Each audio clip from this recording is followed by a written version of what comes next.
dans la piste de Jupiter. On prend tous les politiciens le haut. Les deux voyagent comme l'univers. Je répète, je ne suis pas une lac de Jupiter. Je revis dans l'axe de Jupiter. On prend tous les politiciens le haut. Une petite chaîne YouTube qui s'appelle Chiche Télé. C'est bon? Ouais. Ok. Bon, vous vous appelez comment? Votre pseudo ou votre prénom? Taloula. Ça? Taloula. S-A-L-O-U-L-A? Taloula. T. C-A? Non, Taloula.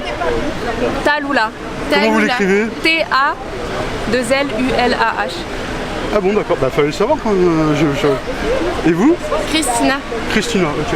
Donc, qu'est-ce qui fait que vous êtes à une manifestation des Gilets jaunes? Moi, je suis venue ici par hasard, Par pour hasard? être honnête. Ok. Je suis passée, j'ai vu... je soutiens le mouvement Gilets jaunes, du coup, quand j'ai vu qu'ils étaient là, je me suis arrêtée. Et, Ok.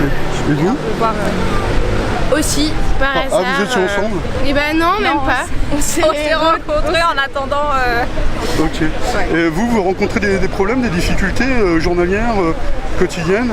Pas moi personnellement, mais avec mes amis proches, oui, où on voit pas les choses de la même façon, ou quand je leur dis que je suis pour les Gilets jaunes, pour ce mouvement, c'est pourquoi tu soutiens des gens qui vont casser c'est toujours des trucs comme ça, des réflexions.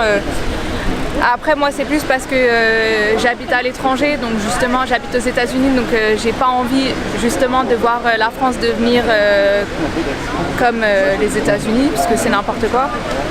Donc forcément ouais, je suis encore plus derrière eux. Et là justement comme je suis à Paris, bah, j'en profite pour voir un peu, parce que je voyais aux infos, je voyais ce qui se passait, les gens qui racontaient n'importe quoi sur les gilets jaunes, qui cassaient des trucs alors que c'est pas forcément eux, c'est les casseurs qui viennent par-dessus, c'est les CRS qui sont violents tout de suite, pas les gilets jaunes. Là ce qu'on voit c'est que eux ils sont tous avec leur matraque, combinaison à fond, les gilets jaunes ils ont rien que des gilets. Okay. Voilà. Et qu'est-ce qui vous fait craindre que ça devienne comme les États-Unis, la France du coup? Macron, le régime capitalisme. Les lois qui fait voter ou... Oui, ouais. Les lois qui fait voter, la société pour l'argent, pour les riches, ouais.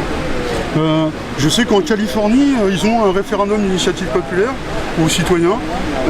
Est-ce que vous en avez entendu parler vu que vous êtes aux États-Unis? Bah, j'habite là-bas, donc oui, j'en ai entendu parler. Après, la Californie a son propre régime politique, même si Trump a quand même le pouvoir sur tous les États-Unis.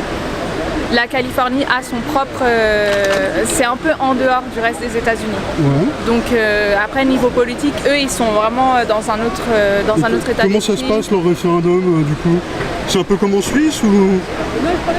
je sais pas comment ça se passe en Suisse. En Suisse, il suffirait... en Suisse, par rapport à leur population, il suffit de 100 000 personnes qui votent une pétition, et ensuite, ça passe en référendum. Alors eux ils sont 8 millions et quelques. C'est-à-dire que bon, pour la France il faudrait 800 000 signatures pour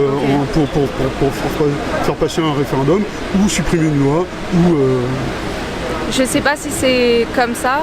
Ouais, je ne connais pas exactement non plus comment ça se passe, mais ouais.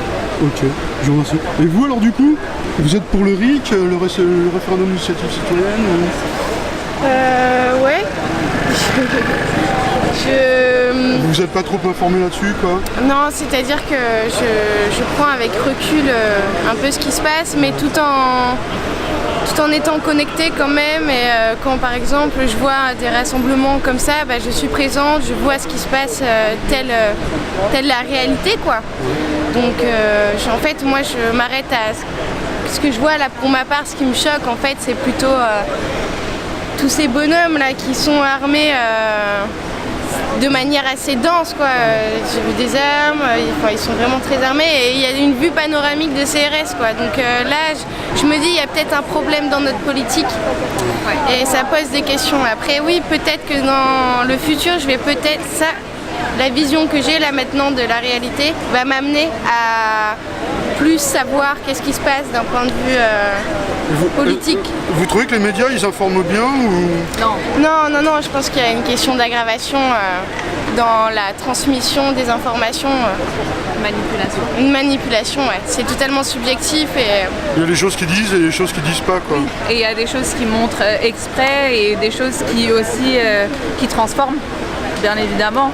Par exemple, c'est plus facile de filmer une poubelle qui brûle que d'interviewer deux jeunes femmes qui sont sympathiques et qui ont une opinion à partager, quoi. Oui. Ouais. Ou de filmer les gens casser les vitrines, mais pas les CRS qui défoncent les gens alors qu'ils font rien, au final.